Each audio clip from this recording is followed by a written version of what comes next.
Congratulations on the purchase of your new prison-trained canine companion. The animal you've bought is a very special dog. He or she has been rescued from a shelter, a private animal rescue, or donated to our program. During the time your dog has been in prison, they have imparted a very special love to each of the women involved in our program. The primary handler of this dog has treasured and enjoyed your dog's presence in her life more than anything else. Even the general population of the facility has found your dog to be a welcome sight, as they have come trotting down the hall greeting staff or offender with a wagging tail. All companion and service dogs require maintenance on their behaviors. When service dogs are assigned to a handler, they usually spend a month or two together in training before they enter into a working relationship on the streets. You also will need to maintain your dog's behaviors, or his or her behaviors will deteriorate. Here's an example. Your dog has been trained to heel next to you on your left side. If you allow your dog to pull you down the street, they may think this is what you expect from them. To help you with maintaining your dog's training, we prepared this short video showing the basic commands taught to companion dogs and their expected response. Please understand, like human beings, every dog is an individual. More likely at first, working together will be awkward for both you and your dog. After you've worked together a few times, your dog's performance will improve and you both will feel more comfortable. If not, one of the advantages of purchasing a prison-trained canine companion is the availability of counseling. If you run into bumpy spots, call the number listed in a handout you've received for help to get back on the right track. The animal you've just adopted has been for weeks the most cherished entity in the life of an inmate. As your dog, he or she will be a loving, enjoyable, well-trained companion with just a little bit of effort on your part.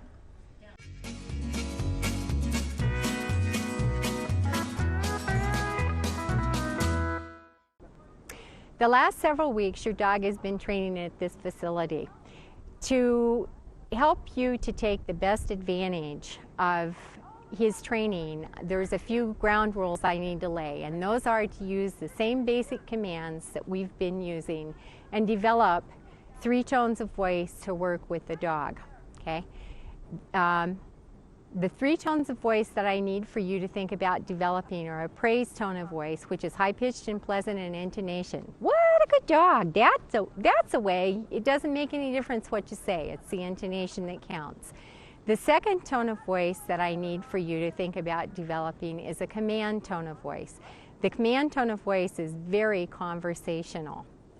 Just your normal tone of voice. Dog sit, dog down, dog come. And the third tone of voice that I need for you to think about developing is your correctional tone of voice, which is gruff and growly. Ah!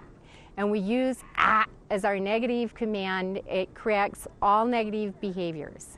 I need for you to be consistent and persistent in how you apply commands. In other words, say for instance, you use down to get the dog off of you, and then you tell him to lie down too. That's confusing to him, so you need to be consistent. So what we need to do now is to show you what the dog does when he receives the basic commands.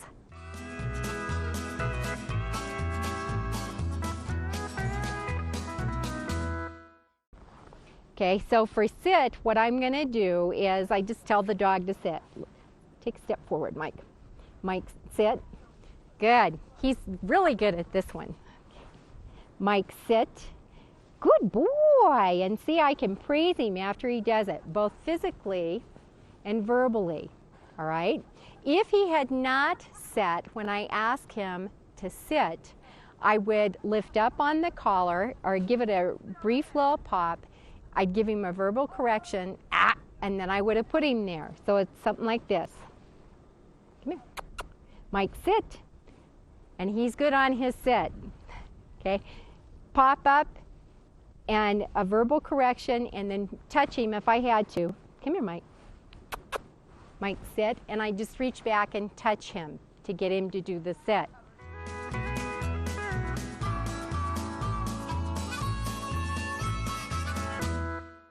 To teach your dog to down, the basic command, okay, is just tell your dog down and point to the ground. Good boy. Good boy, Mike. And I praise him after he performs the behavior.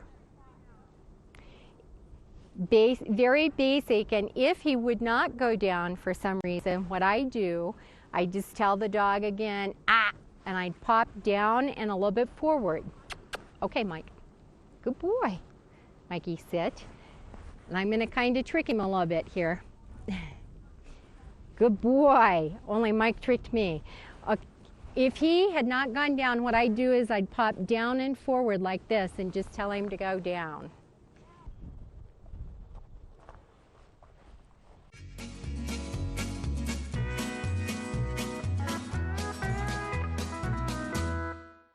The next command I'd like to talk about is the OK command. It is a release command that allows the dog to stop doing whatever they are doing. Be it sit or down or anything else, I use just a little bit different tone of voice, and then I step back towards their tail, kind of like this. Okay, and let the dog get up. Good boy. The OK command gives a dog a definition to the end of the command, allows him to do whatever he wants to do.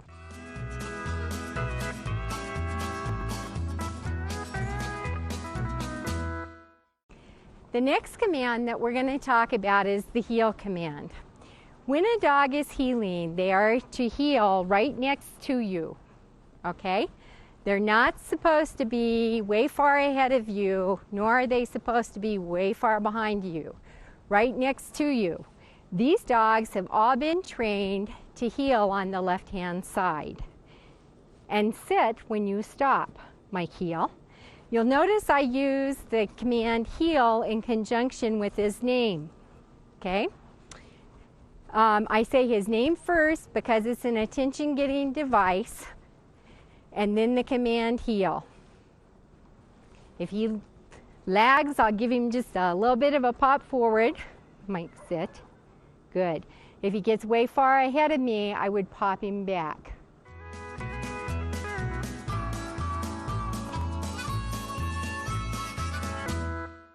The next behavior that we're going to take a look at is stay. Okay, there's two kinds of stay, a sit stay and a down stay. The difference between stay, either sit or down, and just the plain sit command and down command is what you're saying to the dog is, dog, sit, stay, you stay here, I'm going to leave, okay? One of the things too, the down stay has been used in the dining hall for the dogs while the handler is eating. And he has been allowed to lie at his handler's feet. He is not allowed to bother her nor take food off the table, and it's really a good idea to maintain those behaviors. So let me show you what these look like now. Okay. Come here, Mike. Good boy. Come here. Sit. Good boy. Stay. I tell the dog sit first, I give the hand signal stay, and then I leave the dog.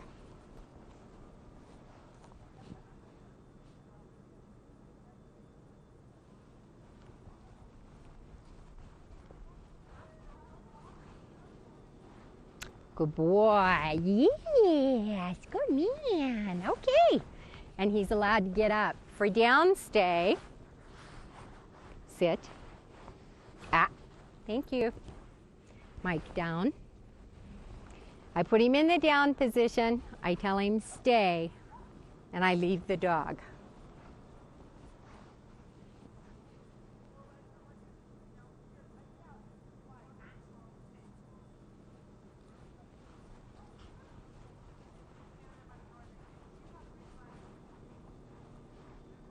Okay. Yes, good boy.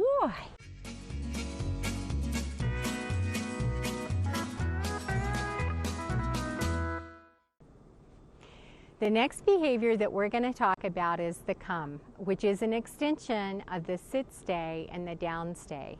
The goal of the come is that you are supposed to have the dog come into you whenever he can hear you calling. So you have to be careful and not associate any negative with the come command, okay? Always be positive, always praise the dog when he comes in. So we're going to do a sit stay and then have Mike come in. Let's go. All right, good boy. Mike, sit, stay.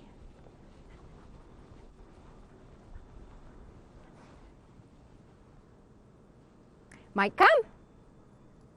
Good boy, yeah. He comes in and he sits in front of me, okay? And he's in my way. I can't walk forward, so I have to finish him. Mike, swing.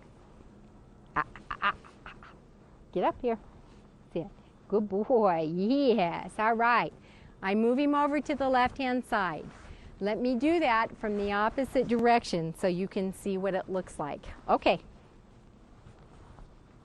Mike, sit, stay. I'm right here in front of him. He's close. We're pretending he's just come in. Mike, swing. Good boy. Hurry up. Get up here. Sit. Come on. Scooch up. Good boy. Okay, and once he's here, I'm going to praise him and tell him he's a good man. Good boy, Mike. Okay.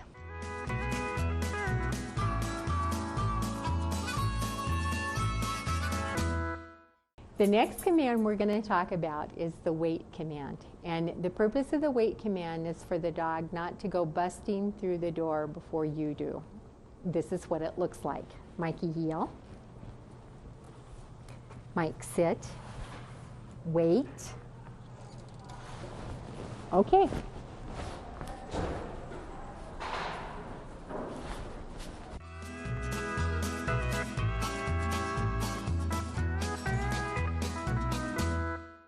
The next command that we're going to talk about is the all-important get busy. The first couple of weeks that your dog is in your home, he'll be acclimatizing himself and he'll need to know where he's supposed to go to the bathroom. So it's a good idea for you to go out with him and praise him for doing his thing. Okay, Mike, get busy. Go on, go on. Go get busy. Let's get busy. Go on, get busy. Get busy. Good boy. What? Get busy.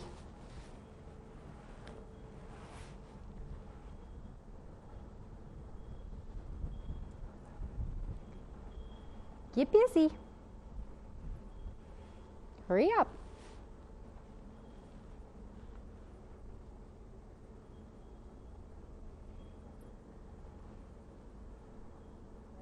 Good, get busy. Get busy. Good, get busy.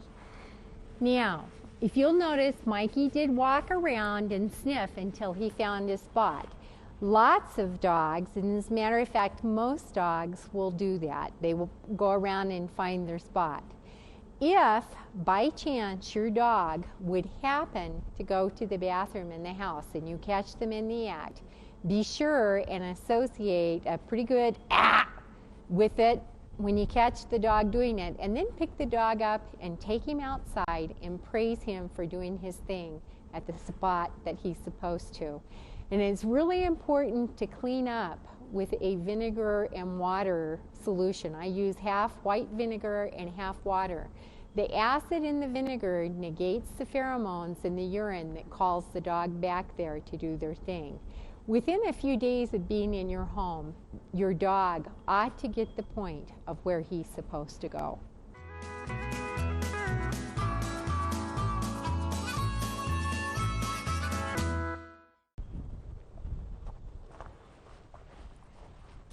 Okay, the next command that we're going to talk about is up and off. And up and off are designed for somebody that has limited mobility that can't reach down to get the dog. I'm going to use a tidbit, Simon. Up. Good boy. Very nice. I praise him when he's up here, and then I tell him off and push him off.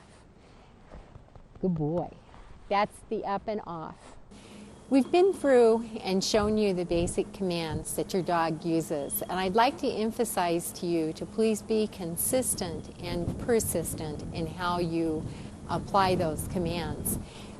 If you'll do that, you're going to get the best results out of your dog. And I wanted to say congratulations on getting a canine companion from our program. These dogs are very special, and they have been a really bright spot in an inmate's life. And I hope that you really appreciate them for the great dogs they are.